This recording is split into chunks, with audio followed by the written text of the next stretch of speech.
ফদলুল হজ তথা হজের ফজিলত।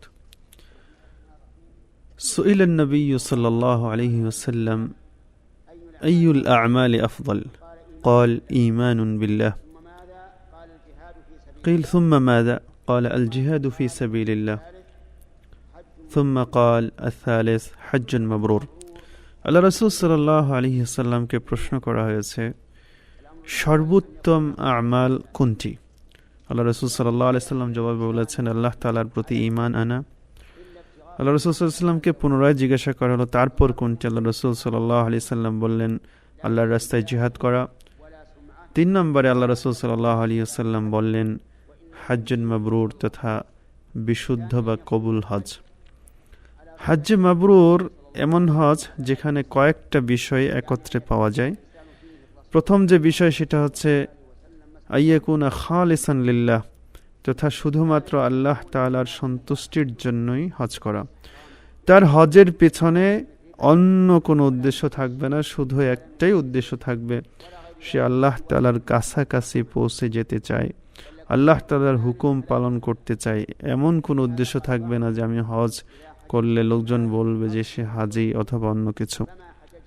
দ্বিতীয় যেটা, আল্লাহ রাসূল সাল্লাল্লাহু আলাইহি ওয়াসাল্লাম যেভাবে হজ করেছেন ঠিক সক্ষম অনুযায়ী, সাধ্য অনুযায়ী ঠিক সেভাবে হজ করা।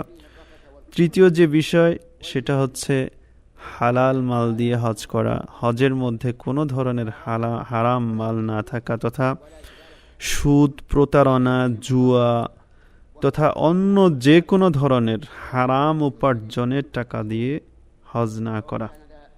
কারণ আল্লাহ তাআলা হারাম কখনো কবুল করেন না, আল্লাহ তাআলা হালাল মাল দিয়ে আল্লাহ তাআলা ইবাদত কবুল করে থাকেন। চতুর্থ যেটা সেটা হচ্ছে সব ধরনের যে কোনো ধরনের রাফাত, ফুসুক, জিদাল তথা যে কোনো ধরনের খারাপ কাজ, মন্দ কাজ, অশ্লীলতা এবং ঝগড়াঝাটি এগুলো থেকে বিরত থাকা। আল্লাহ তাআলা পবিত্র কোরআনুল কারীমে ইরশাদ করেছেন ফামান ফারাদা ফীহিন্নাল হজ্জ ফালা রাফাসা ওয়ালা ফুসুকা ওয়ালা জিদালা ফিল হজ। হজ নির্ধারিত কিছু মাসের ব্যাপার, সুতরাং সেসব মাসে ইহরাম বাঁধার মাধ্যমে নিজের উপর হজ ফরজ করে নেয় তার জেনে রাখা উচিত হজের সময় কোনো নারী সম্ভোগ, দুষ্কৃতি কিংবা ঝগড়া বিবাদ করা যাবে না। সূরাতুল বাকারা 197 নম্বর আয়াত। এখানে রাফাত মানে হচ্ছে স্ত্রী সম্ভোগ করা, বৈধ স্ত্রীও, কেউ যদি ইহরাম অবস্থায় বৈধ স্ত্রী সম্ভোগ করাও জায়েজ নেই। এবং স্ত্রী সম্ভোগের আগে যে মুকাদ্দিমা বা যে আগের যে কাজগুলো আছে সেই কাজগুলো কোনোভাবেই করা যাবে না ইহরাম অবস্থায়।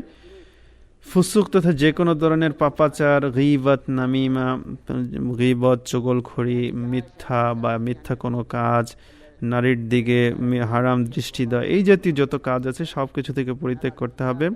এবং যে কোনো ধরনের ঝগড়া ফাসাদ বা নিজের সঙ্গী সাথীদের প্রতি কোনো ধরনের খারাপ কিছু থেকে বিরত থাকতে হবে, তবেই কেবল আমরা হজ্জে মাবরুর আশা করতে পারি। আর এই যে এই কাজগুলো বললাম, এক্ষেত্রে যদি কোনো ধরনের ঝগড়া এমন হয় যে যেই ঝগড়ার কোনো সত্য প্রতিষ্ঠা করার জন্য এবং বাতিলকে দমানোর জন্য যদি কোনো ধরনের ঝগড়া হয় তাহলে সেটা জিদালের অন্তর্ভুক্ত হবে না। কারণ সেক্ষেত্রে আমাদেরকে আল্লাহ তাআলা নির্দেশ করেছেন যে উদউ ইলা সাবিলি রাব্বিকা বিল হিকমাতি ওয়াল মাউইযাতিল হাসানাতি ওয়াজাদিলহুম বিল্লাতি হিয়া আহসান। আল্লাহ তাআলা উত্তম পদ্ধতিতে আমাদেরকে সেক্ষেত্রে বিতর্ক করার নির্দেশ দিয়েছেন, তবে সেটা সত্য প্রতিষ্ঠা এবং বাতিলকে বিদায় করার জন্য, অন্য কোনো কারণে নয়। এরপরে যেটা সেটা হচ্ছে আল্লাহ রাসূল সাল্লাল্লাহু আলাইহি ওয়াসাল্লাম হাদিসে আয়েশা বর্ণনা করেছেন যে আল্লাহ রাসূল সাল্লাল্লাহু আলাইহি ওয়াসাল্লাম হাদিসে ইরশাদ করেছেন যে ব্যক্তি হজ করে আল হজ্জুল মাবরুর লাইসা লাহু জাযাউন ইল্লাল জান্নাহ, হজ্জে মাবরুরের প্রতিদান শুধুমাত্র জান্নাত, জান্নাত ছাড়া অন্য কিছু দিয়ে হজ্জে মাবরুরের প্রতিদান হয় না। রাসূল সাল্লাল্লাহু আলাইহি ওয়াসাল্লাম আরো বলেছেন মান হাজ্জা ওয়া লাম ইয়ারফুথ ওয়া লাম ইয়াফসুক রাজা'a কা ইয়াউমি ওয়ালাদাতহু উম্মুহু। যে ব্যক্তি হজ করলো, কোনো অশ্লীল কাজ করলো না, পাপাচার করলো না, সে ব্যক্তিটি ঠিক ওই দিনকার মতো নিষ্পাপ হয়ে বাড়ি ফিরবে যেদিন তার মা তাকে প্রসব করেছিল। আয়েশা রাদিয়াল্লাহু তাআলা আনহা উনি আফসোস করে বলেছিলেন যে ইয়া রাসূলুল্লাহ, আমরা তো দেখি যে জিহাদ হচ্ছে উত্তম কাজ। আল্লাহ রাসূল সাল্লাল্লাহু আলাইহি ওয়াসাল্লাম বলেছেন, না, আফদালুল আমালি হাজ্জুন মাবরুর, তথা উত্তম কাজ হচ্ছে কবুল হজ বা হজ্জে মাবরুর, বিশুদ্ধ হজ, যে হজগুলোর ক্ষেত্রে উপরের যে সমস্ত বিষয়গুলো আছে সেগুলো লক্ষ্য রাখা হয়। আর এক্ষেত্রে বিশেষ করে একটা কথা প্রণিধানযোগ্য, সেটা হচ্ছে পুরুষদের জন্য আল জিহাদ ফি সাবিলিল্লাহ এটা আলাল ইতলাক, এটা হচ্ছে সর্বোত্তম কাজ, এবং নারীদের জন্য কিন্তু হজ হচ্ছে সর্বোত্তম কাজ। আল্লাহ তাআলা আমাদের সবাইকে হজ করার, বিশেষ করে যাদের উপর হজ ফরজ হয়েছে, হজ্জে মাবরুর নসিব করুন, আমিন। আসসালামু আলাইকুম ওয়া রাহমাতুল্লাহ।